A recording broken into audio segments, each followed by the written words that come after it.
ময়মনসিংহে পোশাক শ্রমিক দীপু চন্দ্র দাস হত্যার প্রতিবাদে নয়াদিল্লিতে বাংলাদেশ হাইকমিশনের সামনে বিক্ষোভে নামে বিশ্ব Hindu Parishad VHP.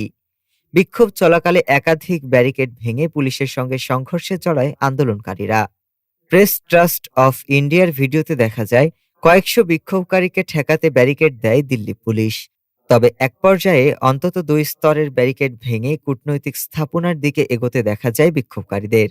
Times of India ও দ্য হিন্দু জানায়, সম্ভাব্য অপ্রীতিকর পরিস্থিতি এড়াতে 3 স্তরের ব্যারিকেড সহ অতিরিক্ত পুলিশ ও আধাসামরিক বাহিনী মোতায়েন করা হয়।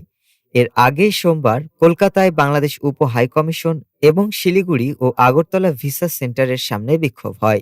পরিস্থিতির জেরে শিলিগুড়ি ও আগরতলায় ভিসা সেন্টার এবং দিল্লিতে হাইকমিশনের ভিসা সেবা সাময়িক বন্ধ ঘোষণা করা হয়। উদ্ভূত পরিস্থিতির পর মঙ্গলবার ঢাকায় ভারতের হাইকমিশনার প্রণয় ভার্মাকে পররাষ্ট্র মন্ত্রণালয়ে তলব করে বাংলাদেশ। ডেস্ক রিপোর্ট, আজ বার্তা।